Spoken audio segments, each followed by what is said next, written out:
semuanya, balik lagi di Kedik Books bersama aku Ica.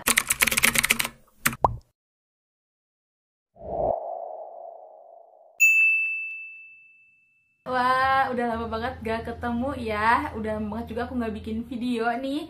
Apa kabar semuanya? Kali ini di video pertama ya setelah aku hiatus beberapa bulan, aku kedatangan bintang tamu spesial nih dari Prancis. Boleh deh, daripada ini ya, mungkin pada penasaran juga ini siapa, perkenalkan diri terlebih dahulu nih. Ok, merci beaucoup. Bonjour, je me présente, je m'appelle Ainun Madria. Vous pouvez m'appeler Ainun. Je suis son amie. Nggak ngerti.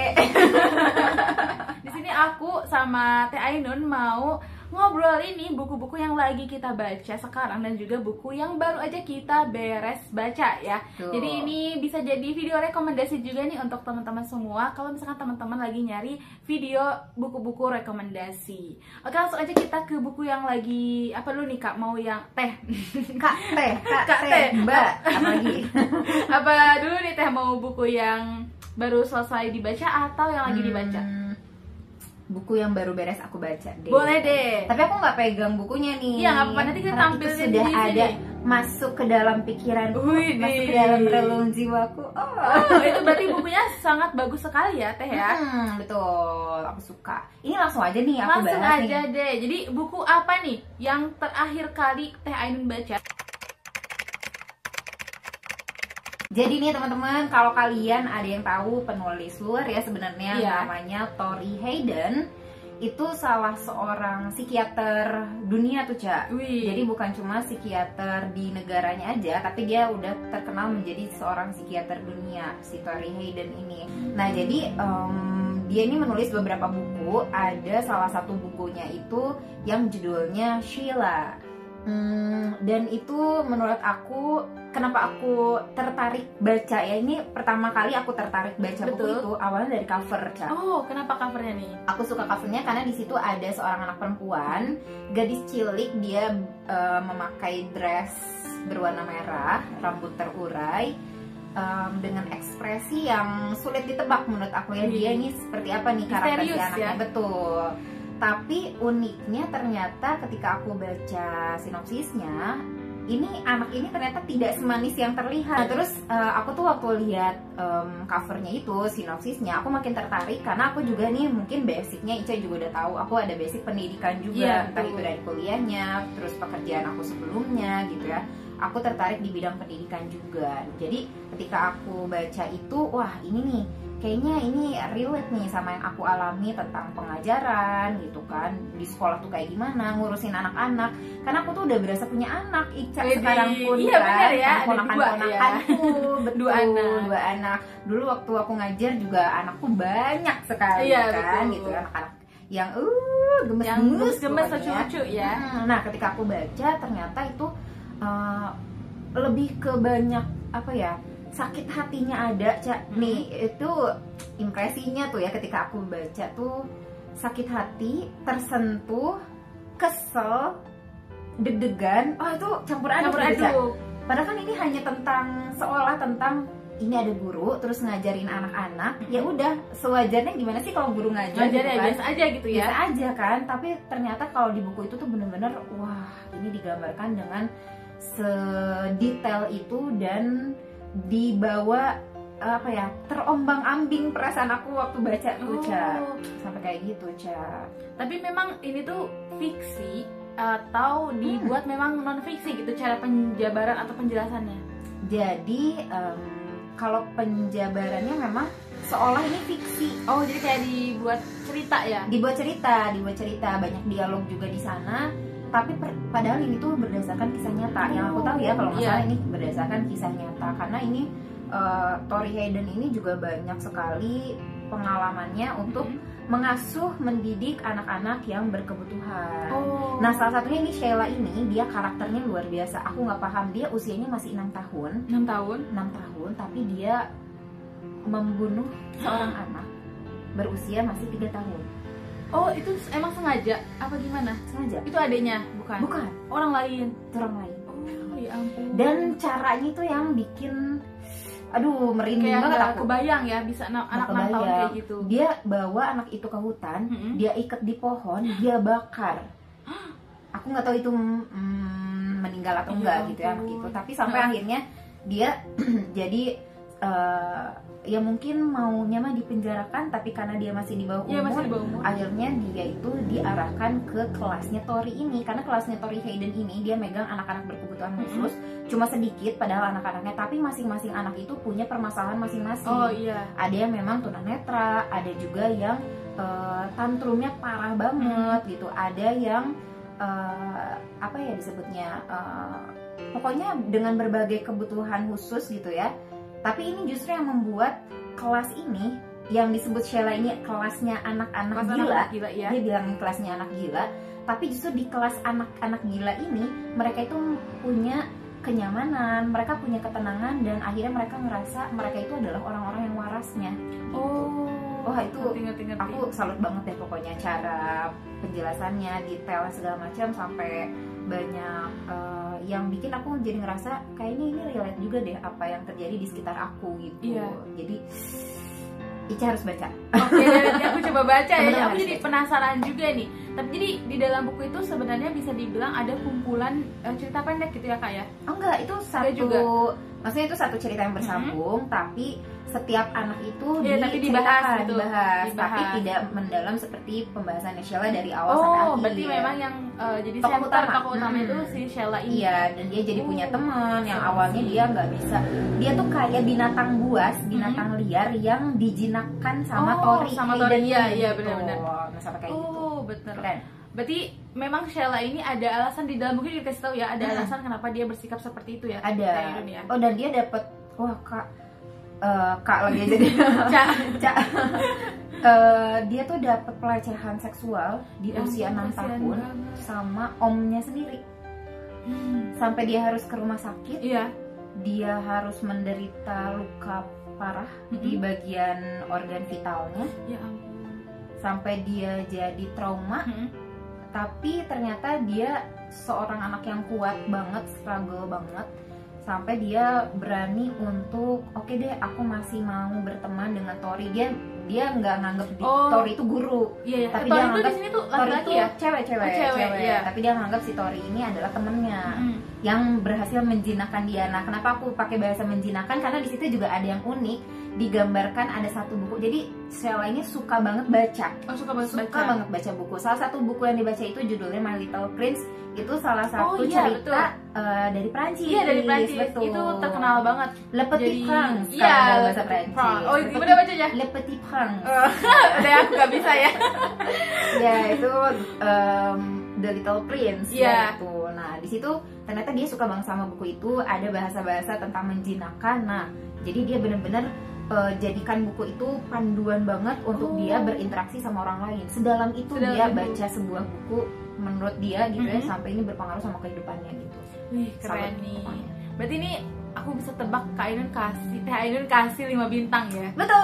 Wih, karena emang ini tipe cerita Kak Ainun banget sih. Banget. Kenapa aku banget? Dari mana nih?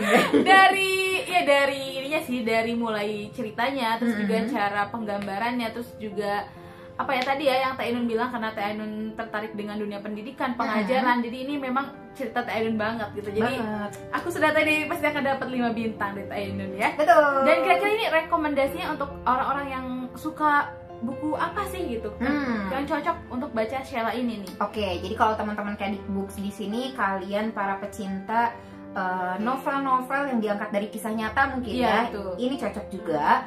Lalu kalau kalian suka sama buku-buku tentang pengembangan diri, self improvement gitu ya, dan terutama tentang yang membahas tentang anak lah intinya gitu ya, baik itu novel atau buku parenting sekalipun bahkan gitu ya, kalau kalian suka. Nah, ini buku yang cocok karena kita tuh jadi belajar parenting tapi dengan penggambarannya itu sebagai novel gitu. Iya, betul. Jadi kita ikut masuk ceritanya, ngerasain gimana sih jadi siswa di sana gitu ya. Jadi empati kita tuh bener-bener digali banget gitu ketika baca buku itu ya. Gimana kalau misalnya kita jadi orang yang nggak pedulinya, kalau kita jadi ya orang yang mengalaminya, iya, yang mengalaminya, atau yang kita nyari aman kayak nggak perlu deh aku ikut-ikutan sama dia, iya. itu cukup udah dia aja deh. Oh gitu itu juga ada ya, dijelasin juga ada orang yang ada seperti banyak itu. banget orang-orang yang ingin ngejeblosin Sheila ini udahlah ke rumah sakit negara aja gitu, rumah sakit jiwa di negara aja. Sementara Tori itu udah ngerasa ini aku udah sayang banget, aku nggak akan bisa ngajar anak kalau aku belum sayang sama mereka. Jadi dia selalu berusaha sepenuh hati untuk mengajar, mendidik, dan menjadikan itu teman-temannya sampai mereka nyaman. Dan itu ada satu momen yang itu sedih banget ketika mereka harus pisah semuanya karena kelasnya dibubarin sama pemerintah. Oh jadi ada sampai permasalahan sampai juga kelasnya ya? dibubarin, sampai Torinya tuh bingung gimana caranya, dan paling bingung itu ketika sama Sheila karena udah bener-bener deket dianggap banget ya, kayak entah itu anak, sahabat atau apapun gitu, itu udah jadi punya peran penting dalam hidup si Tori ini. Aduh itu sedih banget ya akhirnya. Apakah Teh Ainun ini nangis ya, meneteskan air mata ketika baca buku ini? Tidak sampai menetes, tapi aku berkaca-kaca. Oh ya, karena tersentuh gitu ya.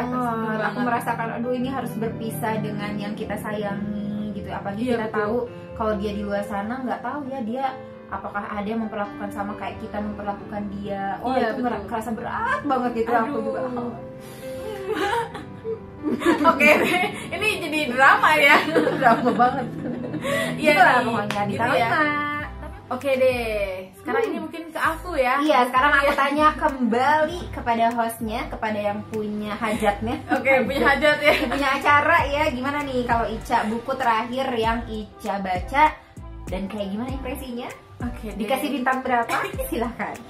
Tapi aku bukunya benar-benar jauh banget sih dari buku yang Teh Ainun baca. Iya nggak masalah dong ya. Jadi buku yang aku baca juga masih seputar anak-anak. Oh gimana tuh? Tapi ini jauh lebih ringan dan memang diperuntukkan untuk anak-anak usia 12 tahun, 14 tahun gitu, atau lebih dikenal buku-buku middle grade. Ya, buku-buku middle grade. Jadi di Instagram itu kan ada ada sebuah klub buku namanya Neverland Book Club. Kalau nggak salah namanya aku lupa apa, Neverland Book Club.id ya. Pokoknya ini yang menggagasnya ini Kak Steffi, ada nih teman booktuber juga Kak Steffi. Halo Kak Steffi. Mungkin nonton kali ya. Mungkin nonton ya. Nah Kak Steffi ini ngajak baca bareng nih buku ini, judulnya When Marnie Was There. Jadi ini tuh sebuah buku klasik ya, menceritakan tentang seorang perempuan bernama Anna. Nah ini juga sama, tentang anak-anak yang luar biasa, tapi memang tidak seluar biasa Sheila dan kawan-kawan ya. Hanya memang Anna ini punya karakter yang sangat-sangat introvert gitu. Jadi Anna ini pendiam banget gitu ya, dia nggak punya teman, dan bahkan dia susah terbuka ke orang terdekatnya seperti orang tua angkatnya. Jadi memang Anna ini orang tuanya sudah meninggal dan dia dipindahkan ke panti asuhan, terus ada orang tua yang mengangkat dia gitu. Nah tapi Anna ini ngerasa orang tuanya ini cuma mau ngurus dia, sayang sama dia hanya karena orang tuanya ini dapat biaya dari pemerintah gitu. Jadi itu kenapa membuat si Anna ini jadi skeptis lah ya sama orang-orang gitu. Dia tuh nggak dia merasa bahwa tidak ada orang yang sayang dengan tulus. Semuanya dengan maksud. Dengan maksud. Nah sampai akhirnya Anna ini disuruh berlibur nih, karena kan pada saat itu lagi masa liburan sekolah, dia berlibur ke Norfolk namanya daerahnya. Itu daerah mana sih? Aku juga nggak tahu. Pokoknya daerah Inggris ya, tapi aku juga nggak tahu tepatnya di mana. Katanya namanya Norfolk. Nah dibawa ke sana, Anna ini sendiri, dia diantar sama dia manggilnya Bibi ke ibu angkatnya. Jadi dia nggak mau manggil ibu, dia manggil Bibi. Dia diantar pakai kereta ke Norfolk. Nah terus udah gitu di sana dia tinggal sama Mrs. dan Mr. Pegg namanya. Pegg. P-E-G-G ya. Oh iya. Pegg, Mr. dan Mrs. Pegg. Nah di sana Anna menjalani kehidupan liburan biasa kayak anak-anak, sampai suatu hari ini dia melihat sebuah rumah megah, mewah. Kalau pada saat itu mungkin masih bisa disebut rumah bangsawan ya, karena pada saat itu kan masih ada kelas atas kelas bawah lah ya. Nah di rumah bangsawan itu dia melihat ada seorang wanita cantik. Namanya ternyata Marnie, setelah dia kenal ya. Marnie namanya. Kayak nama Indo ya? Iya kayak nama Indo, tapi ini Marnie ya. Oh iya. Bukan Marnie doang. Mungkin namanya Marnie Sumarni. Bisa jadi ya. Oke. Atau Marnie Sumarno ya bukan. Sumarno mungkin bapaknya. Enggak, ini namanya Marnie aja ya, Marnie gitu ya. Nah akhirnya anak ini punya teman untuk pertama kalinya ini adalah si Marni ini. Dia berteman sama Marni, tapi anehnya Marni ini menyembunyikan pertemanan mereka. Jadi Marni ini suka bilang ke Ana kayak, kita jangan ini ya, jangan bilang-bilang ke yang lain gitu, kita jadi teman rahasia aja gitu. Kenapa? Nah nanti ada ini kita nggak apa-apa spoiler aja ya. Boleh dong. Boleh ya, berarti ini Taeyun gak akan baca bukunya soalnya. Aku suka spoiler. Oke, aku yaudah. tetap baca walaupun dapat spoiler. Aku tim suka spoiler. Yaudah. Mana yang sama? Aku juga sama sih suka spoiler ya. Jadi ini teman-teman ini videonya full spoiler ya. Jadi buat yang nonton iya, buat kalian yang nggak suka spoiler, nggak usah dilanjutin. Iya, atau skip aja nanti. Skip aja. Oke, nah jadi ini ceritanya Marni ini terus tiba-tiba menghilang nih suatu waktu. Terus akhirnya Ana ini sedih banget kan, karena Marni ini kayak seolah-olah mengkhianati dia gitu kan. Nah sampai sebenarnya nggak langsung menghilang gitu sih, jadi aku jadi bingung tadi dulu. Jadi gini, jadi Marni itu takut banget sama windmill. Windmill itu apa ya kalau dalam bahasa Indonesia? Windmill. Jadi kayak WIN. Jadi kayak sebuah rumah yang ada kincir angin aja loh. Kayak kalau misalkan di Belanda. Yang kayak di Belanda gitu. Nah dia tuh takut banget sama itu. Aku lupa di Indonesia ini apa ya kayak teh ya. Pokoknya itu kan kincir angin lah ya, pokoknya sebuah rumah yang ada kincir anginnya gitu ya. Nah anak Marni itu takut banget. Nah sampai suatu waktu akhirnya Ana ini pengen menunjukkan ke Marni bahwa sebenarnya di sana tuh nggak ada apa-apa gitu ya. Akhirnya dia pergi ke sana sendirian. Ini singkat cerita aja ya. Dia pergi ke sana sendirian, terus udah nyampe ke sana, dia mendengar suara tangisan. Ternyata di sana ada Marni. Ternyata si Marni ini masuk sendirian ke sana dengan sok beraninya gitu kan. Akhirnya Ana bilang, "Tenang Marni, gitu, ada aku," gitu kan. Sampai akhirnya mereka ketiduran. Nah, pas Ana bangun, ternyata dia ditinggal sendiri sama Marni. Marni ini dijemput sama sepupunya, Edward namanya. Tapi anaknya nggak dibawa. Ana tuh udah manggil-manggil Marni, tapi anaknya nggak dibawa. Akhirnya anaknya kesel dan marah gitu ya.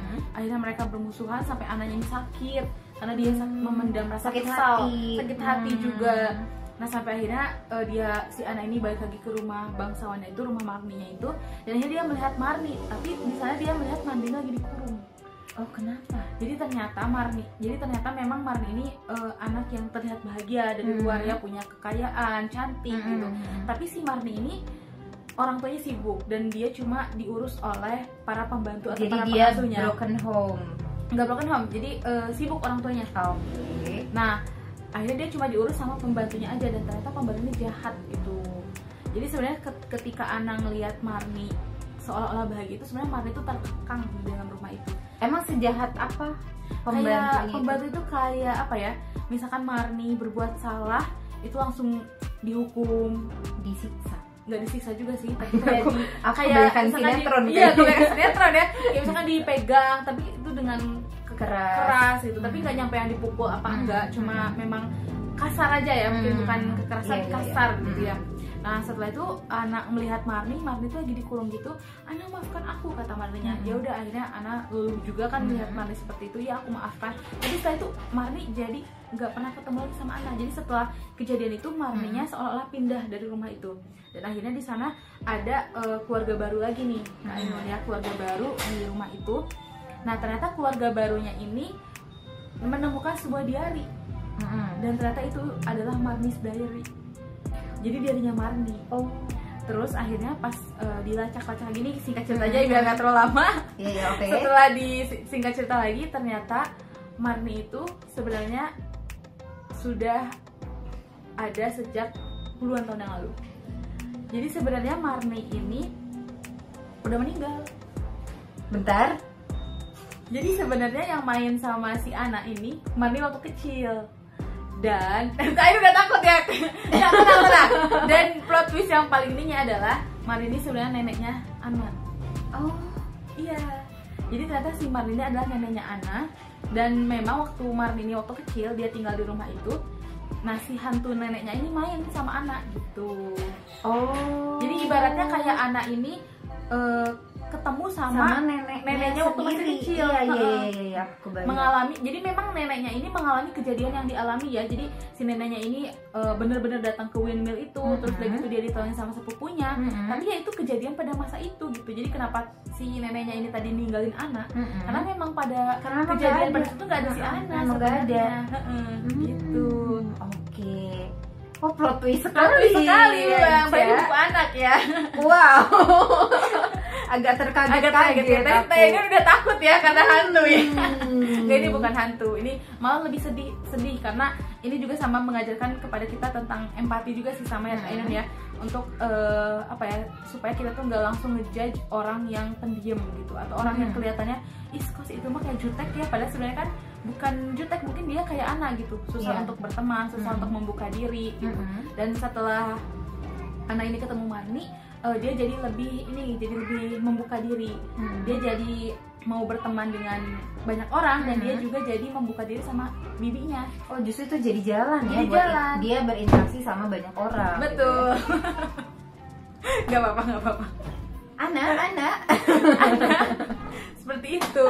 Jadi ini juga aku kasih 5 bintang karena aku juga sama sudah ya. menduga. Sudah Coba Kakak kasih bintang 5. Kenapa nih Kak? Karena ya tadi ya ini sedih, terus apa ya, apalagi ketika adegan anak tahu kalau Marni itu neneknya, di situ aku langsung kayak sedih banget. Soalnya di situ diceritakan juga bahwa anak tuh kesel sama neneknya karena neneknya ini meninggalkan dia begitu aja gitu. Karena sebenarnya neneknya ya meninggal. Memang meninggal. Waduh, ya lumayan menyayat hati. Iya betul. Dan sama ya, memang mungkin kerennya dari buku-buku itu ya jadi meningkatkan empati kita ya untuk ke orang-orang yang kita anggap mungkin kalau di dunia nyata aneh gitu. Kan kayak tadi Sheila juga. Iya. Dia kalau di dunia nyata ya orang yang aneh gitu. Iya. Tapi pokoknya dia pelaku aja gitu ya. Iya, padahal sebenarnya kan nggak kayak gitu kalau kita mencoba menilai dari sisinya mereka ya. Betul. Berarti kalau menurut Ica, buku ini juga pasnya dibaca sama siapa? Kalau menurut aku karena ini bukunya middle grade ya, jadi memang cocok banget dibaca sama usia pertengahan itu. Tapi buat orang dewasa juga ini masih bagus untuk dibaca gitu, apalagi buat yang suka dengan cerita-cerita seperti ini ya, cerita-cerita yang aku sih nyebutnya slice of life ya, potongan kehidupan. Ya, betul. Terus juga keluarga, dan ini cocok juga nih dibaca pas bulan Desember gini, kataku cocok sih karena kenapa? Ada sampai ada bulan-bulan ini kan ada libur-liburannya gitu ya. Jadi kayak keluarga. Menurut aku akhir tahun tuh enak gitu baca cerita-cerita yang tentang keluarga yang hangat gitu. Iya, aku setuju sih, karena kalau misalkan akhir tahun ini tapi kita banyak asupan bacaannya tuh yang terlalu apa ya, tentang memicu adrenalin, misalkannya kayaknya suasana hati kita juga berpengaruh. Iya, berpengaruh. Oke deh. Sama-sama dapat ratingnya nih 5 bintang. Iya, jadi ini bisa jadi rekomendasi nih untuk teman-teman ya yang pengen baca cerita yang mungkin tadi ya hangat, emang bener-bener hangat, atau hangat tapi sebenarnya panas. Gimana tuh maksudnya? Hangat tapi ternyata tuh bukunya sangat ini ya, menyeramkan dan juga sedih. Bukan menyeramkan sih ya, menyeramkan apa yang dilaluinya, tapi sekaligus jadi pelajarannya banyak banget. Betul. Oke, pertanyaan selanjutnya ini, tapi kayaknya kita ini ya matiin dulu. Oke, bye.